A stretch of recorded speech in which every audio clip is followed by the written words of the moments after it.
Good day to everybody. Thank you for joining me. It's been a while since I updated you guys. It's actually been about a year now. A lot of things just came up in my life. I had to fight a criminal case, felony case here in my county, um, due to discharging a firearm. I had to shoot a dog, unfortunately, everybody. So there was that. I was dealing with a lot of stress from that going on there while I've went through the criminal proceedings. Maybe I should give you guys a little bit of information about that. Probably could prove useful to a lot of you guys out there. So last December 17th, I was driving down the street with my dad going to go fishing. Looked over, seen a pit bull dog lunging at a child's face with another adult woman, trying to get that dog to stop lunging at that little girl. She was screaming and crying and trying to get away. The dog was persistent. The adult, which I later found out to be a school teacher who was also a passerby, seeing this child in distress, trying to get away from this dog, stopped to try to help her, and the dog did not stop going after this child. I got out of my car and crossed the street there, and whenever I did that, I raised my right arm and I said, "Hey, is that your dog?" Dog got down, charged me full speed. Whenever it got about 5 feet away from me, I drew my firearm and discharged it 4 times into the dog, causing him to jump away and collapse in the driveway from gunshot wounds. Dog later died very soon after that. Come to find out, whenever sheriffs arrived on scene, in response to multiple 911 calls, including that of my own, my father's, the school teacher bystander, a neighbor that knew the child, and a neighbor that lived across the street witnessed the events. Once the sheriffs arrived on scene, they immediately found out that the dog belonged to the child. They also did not like the fact that I had a chest carrier on meant for carrying AR-15 ammunition. They were very biased towards me once they found out the dog's ownership status belonged to that of the child. I don't believe they treated me fairly. The child herself told deputies arrived on scene that the dog was attacking her. She tried to get her dog out of the street, and it started attacking and biting at her. The neighbor that lives to the right told the sheriff's department that that little girl wasn't even screaming. There wasn't no reason for what I did. I need to go to jail. If it was a black man that did that, he'd be going to jail. There wouldn't be no questions. And deputies told her, we don't slap cuffs on people before we talk to people. Well, that was one deputy. The rest of the deputies conspired against that deputy that showed signs of reason and logic in this case in favor of emotional bias and punitive actions being taken by the sheriff's department, in my opinion. They looked for everything they could charge me with, including my age, to see if I was even eligible to have a firearm, which is another question that needs to be talked about in our community. They wanted to check and see if I was within 1,000 feet of a school zone's property. They wanted to see if I was within so many feet of a cemetery. They wanted to get me for any and every single charge that they could stack on me, even though that I got out of my car and put myself in danger to check on a little girl that was screaming, crying, and terrified from this pit bull dog that was towering over her, lunging in her face. So my actions, my morality that I showed that day was met with severe punishment. And the neighbor across the street said to the deputies, "That dog is running this neighborhood loose all the time." I mean, she said, "I know that dogs wander, but still, come on." She told this deputy, female deputy Erbach, this. She also told the deputy that the dog was like biting at the girl at her crotch, and it was like attacking her. And she said this on her 911 call too, whenever the dispatch asked her, why would this guy shoot this dog, this your neighbor's dog? And she said, well, it was kind of attacking the little girl that got off the bus. So there was multiple different corroborating sources of evidence from these witnesses to the effect of me getting out of my car to check on this little girl screaming, terrified, crying, and the dog's behavior. Deputies did not like that. The lieutenant did not want a fresh arrest to be made because of the facts of this case. And I quote him saying that this guy sees this dog attacking this little girl, it comes after him, he shoots it. The dog turned out to be in its own property.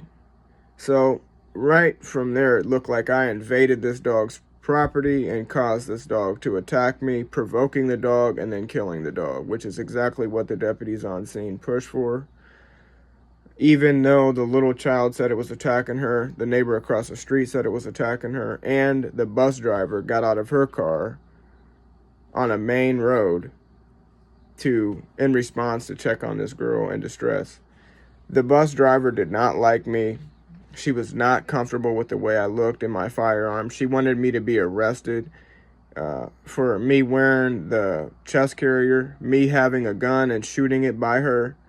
And then she said the dog was not attacking the little girl. He was just excited and jumping on her, and she was scared, but there was no reason for this.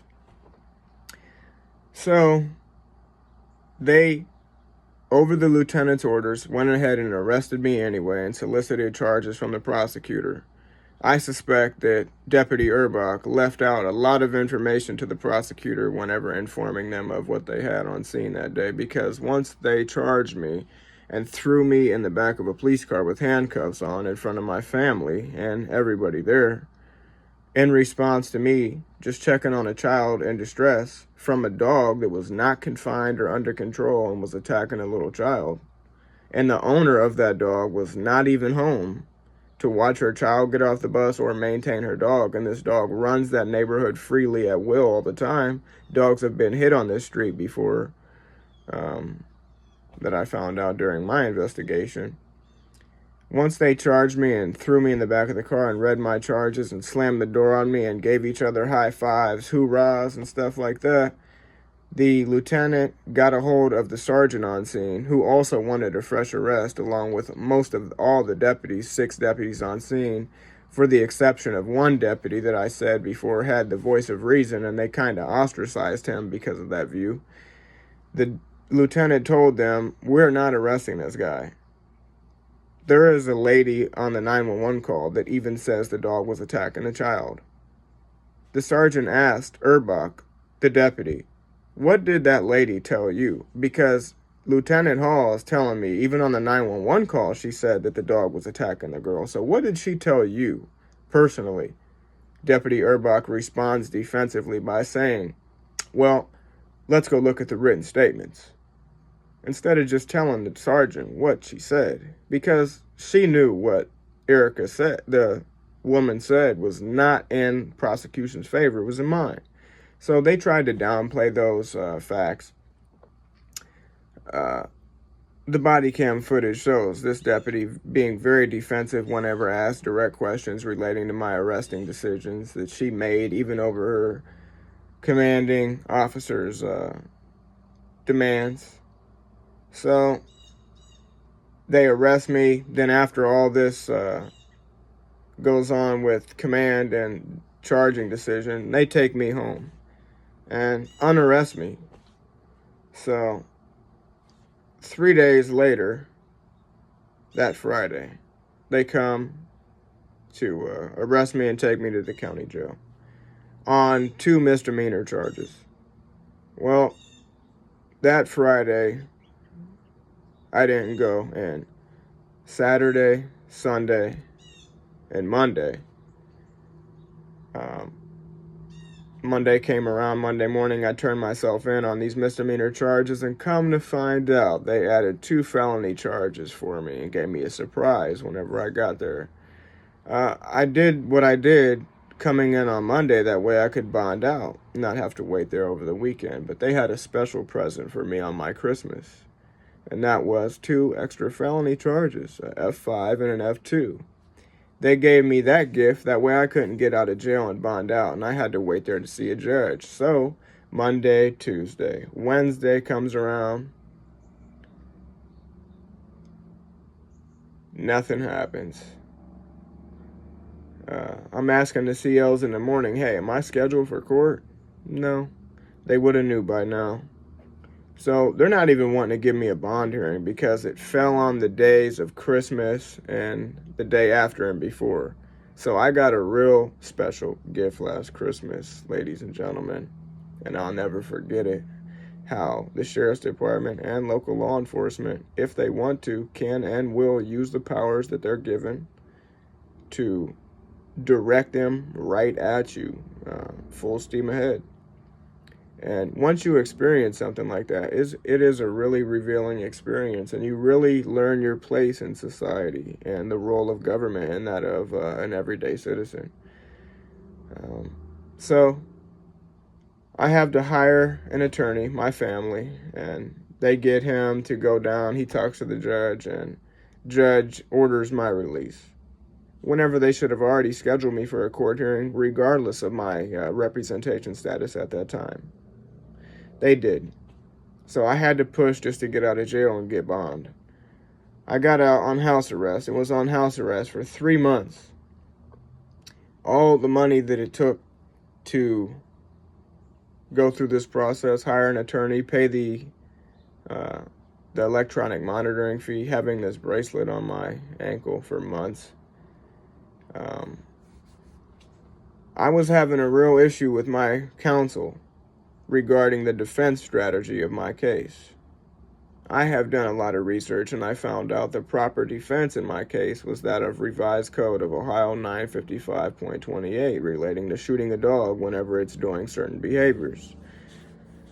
I told my attorney this, and he disagreed. He said it was self-defense, and self-defense is only a defense that can be used and raised against killing or wounding another person, not an animal. An animal is a completely separate and distinct defense. I had to research this and do this all myself because my attorney was going to lead me down a path of utter conviction and prosecution vulnerability, even though I had a very good defense for what happened that day. Mind you, there was no video evidence, and what was relied on at trial was strictly witness testimony, which can be, if believed, one witness is strong enough to secure a conviction. So we have these really bad issues going on with my counsel and my representation. So my next pretrial hearing comes around, and my attorney during my last pretrial confirmed that date with me in time. I arrived on that pretrial hearing, and he was nowhere to be found. So I ended up having to fire that attorney. I ended up then having to draft my own motion to be appointed counsel.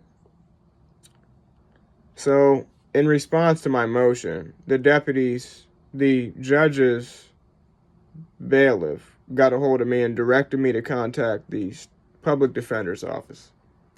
I did that and got in contact and made an appointment with the public defender who represented me during trial. During the months of pretrial hearings before my trial, I had a lot of skepticism about my public defender. Multiple confrontations we got into, and I had to let him know that I was not some pushover. I was really informed and educated, but not a jailhouse lawyer. And I was going to stand on my rights and not be misrepresented. There were hours of conversations that we had on the phone. I'm not going to get into them because they're not necessary for the purpose of this video. Well, trial comes around, and The little child testifies to the effect of her dog was not attacking her ever. In response to that testimony, my lawyer played the body cam footage of the child saying that her dog was biting at her and attacking her. He asked her if she knew the difference, and she said yes. The neighbor across the street recanted her testimony, saying she don't remember ever saying that the dog was attacking the child. In response to that testimony, my lawyer played the 911 audio to remind her that she did say just that.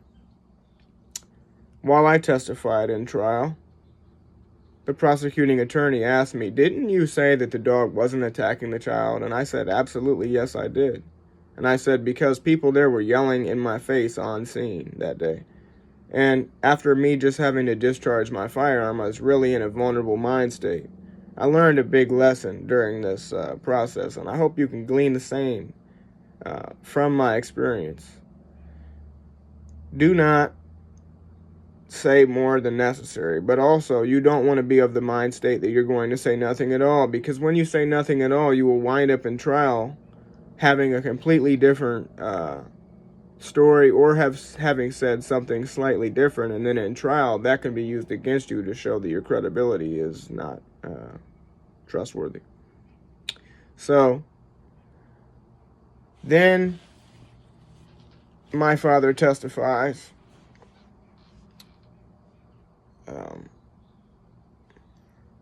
We go 2-day trial, and then we go to recess after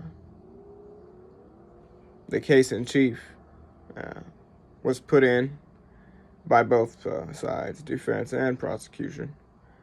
We had a recess, 1-hour recess for lunch. Upon coming back, within 20 minutes, a verdict was reached, and I was asked to take a seat at the defense table.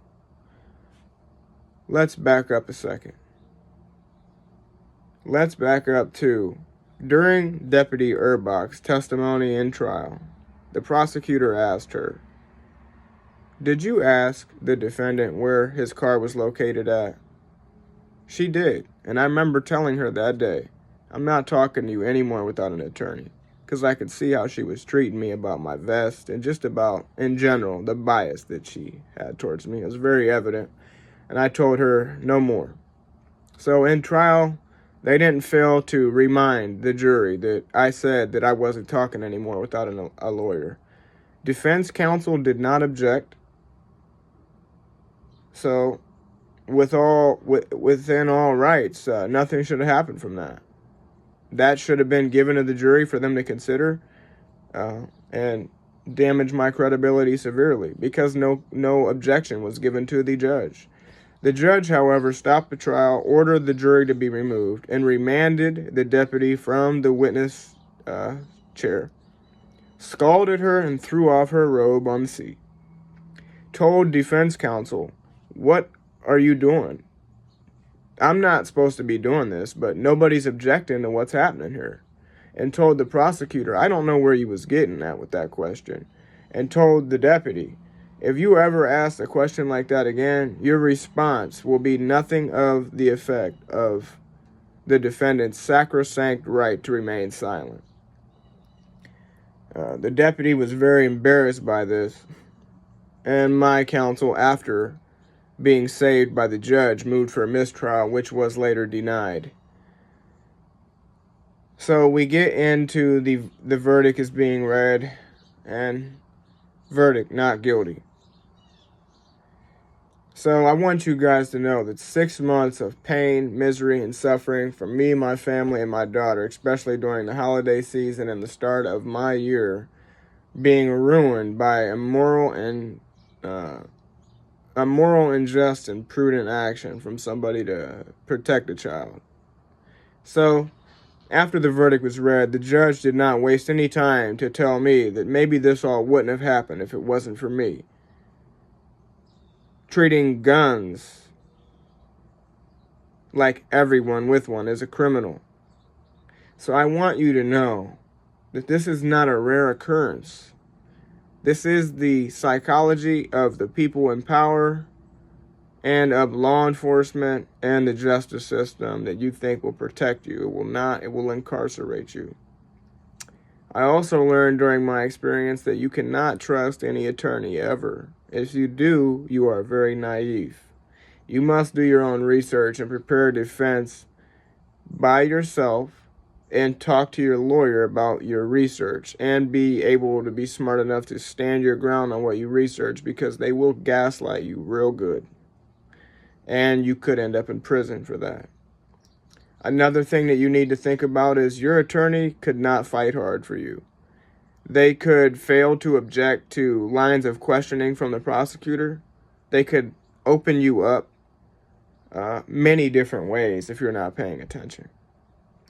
They also could fail to ask questions that could show your innocence or the bad credibility of the witnesses against you if they fail to ask hard questions.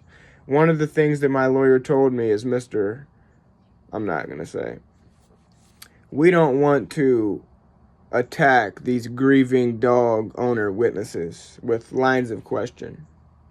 And I had to tell him that these lines of question are imperative to show my innocence. If not, I could go to prison and I would be innocent in prison.